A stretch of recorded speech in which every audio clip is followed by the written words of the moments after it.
Machine కాకతీయతో Warangal జిల్లాలో చెరువులు కుంటలు నిండు కుండల్లా మారిపోయాయి. పునరుద్ధరణ పనులు జరిగిన చెరువుల్లో నీటి నిల్వ బాగా పెరిగింది. దీంతో అనుకున్న దానికన్నా ఎక్కువ ఆయకట్టుకు నీళ్లందుతున్నాయి. 3-4 రోజులుగా దంచుకొట్టిన వానలతో జిల్లాలో చెరువులు మత్తడి పోస్తూ కళకళ్లాడుతూ కనిపిస్తున్నాయి.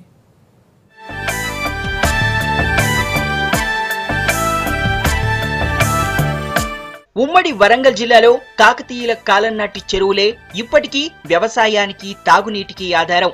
కొన్ని చెరువులు కబ్జాలతో కనిపించకుండా పోగా ఇంకొన్ని పూర్తిగా పాడుబడ్డాయి. మిషన్ కాకతీయ కింద చెరువుల పూడిక తీయడం, లోతు పెంచడం, కట్టలను పటిష్టం చేయడం, తూములు కాలువలు బాగు చేయడంతో చెరువులకు పూర్వ వైభవం వచ్చింది.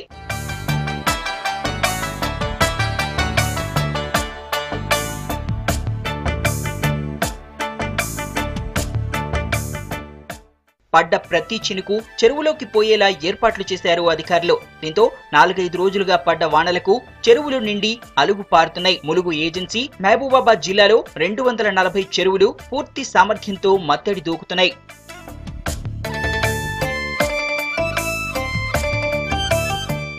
వరంగల్ ఉమ్మడి జిల్లాల మొత్తం 6,766 చెరువులుండగా మిషన్ కాకతీయ కింద మొదటి దశలో 1,239 చెరువుల పనులు పూర్తయ్యాయి. రెండో దశలో ఉమ్మడి జిల్లాలో 1,319 చెరువుల్లో మిషన్ కాకతీయ పనులు పూర్తి చేశారు. మూడో దశ కింద 758 చెరువులను ఎంపిక చేయగా అందులో 753 చెరువులకు టెండర్ల ప్రక్రియ పూర్తయింది.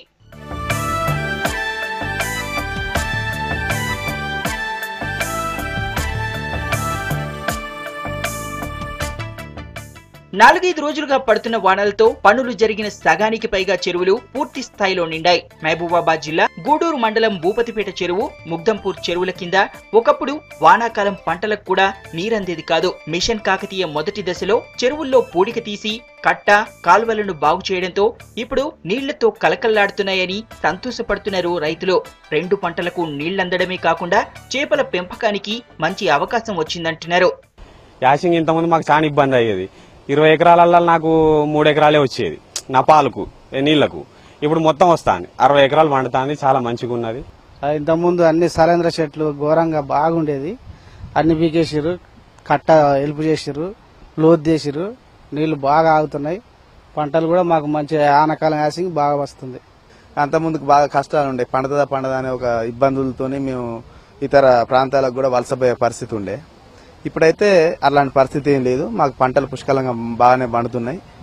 ఉమ్మడి జిల్లాల మొదటి రెండో దశల్లో వివిధ కారణాలతో 17 చెరువుల పనులు మాత్రమే పెండింగ్ లో ఉన్నాయని అంటున్నారు ఇరిగేషన్ శాఖ అధికారులు. గతంలో వర్షాలు పడితే చెరువు కట్టలు ఎక్కడ తెగిపోతాయోనని టెన్షన్ పడేవాళ్లమని మిషన్ కాకతీయతో ఆ బాధ లేకుండా పోయిందంటున్నారు. జిల్లాలో 1.5 టీఎంసీల నీటి నిల్వ సామర్థ్యం పెరిగిందంటున్నారు. ఇప్పుడు మనకు మిషన్ కాకతీయ మన ఫేజ్ 2 టేకప్ చేయక ముందు మనకు అంటే లాస్ట్ ఇయర్ వర్షాలకు క్లియర్ గా తెలిసింది మనకి. ఏంటంటే almost 1.7 to 1.8 TMC of storage capacity పెరిగింది. దాంతో వాటర్ కూడా మీకు వర్షాలు కూడా బాగవడంలో చెరువులన్నీ మోర్ దాన్ 5,000 ట్యాంక్స్ చెరువు నిండినాయి. దాంతో మనకు వరంగల్ డిస్టిక్ లో ఈల్డ్ కూడా బాగా వచ్చింది దాంతో.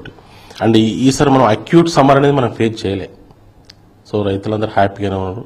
ఈ ఇయర్ కూడా మనకు దాని ఎఫెక్ట్ ఇంకా ground water tables 8 to 11 metres ground water table increase అయింది. బట్ ఓవరాల్ ఏంటంటే వాటర్ కొద్దిగా రీఛార్జ్ అయినట్టే మనకు దీంతో. నెక్స్ట్ వర్షాల వల్ల మనకు సర్ప్లస్ అయ్యే ఛాన్సెస్ ఎక్కువ ఉంటాయి. రైతులైతే చాలా ఆనందంగా ఉన్నారు, ఆనందంగా వ్యక్తం చేస్తున్నారు. వాళ్ళు చాలా సంతోషంగా ఉన్నారు. నిన్న మొన్నటి దాకా పడ్డట్టే మరోసారి జోరు వానలు పడితే మిగతా చెరువులు కూడా నిండే అవకాశం ఉందంటున్నారు అధికారులు. వీటితో వానాకాలం పంటలతో పాటు యాసంగి సాగుకు నీరందే అవకాశం ఉందంటున్నారు. చూసిన కదా మిషన్ కాకతీయతో మంచిగా చేసిన చెరువులు ఎట్లా మత్తడి పడుతున్నాయో. ప్రతి నీటి బట్టును కూడా ఒడిచిపట్టుకుని సద్వినియోగం చేసే ప్రయత్నం సర్కార్ చేపట్టింది. అందులో భాగంగా చేపట్టిన మిషన్ కాకతీయ 2 విడతలు పూర్తయి 3వ విడత పనులు వరంగల్ జిల్లాలో మంచిగా జరుగుతున్నాయి. వచ్చే ఏసంగి పంటకు కూడా సాగునీరు అందుతుందని రైతులు ఆనందపడుతున్నారు. మరోవైపు భూగర్భంలో కూడా గ్రౌండ్ లెవెల్ వాటర్ పెరుగుతుండటంతో తాగునీటి అవసరాలు కూడా తీరే అవకాశం ఉంది. కెమెరామెన్ కాంతి కుమార్తో కృష్ణమోహన్, V6 న్యూస్, వరంగల్.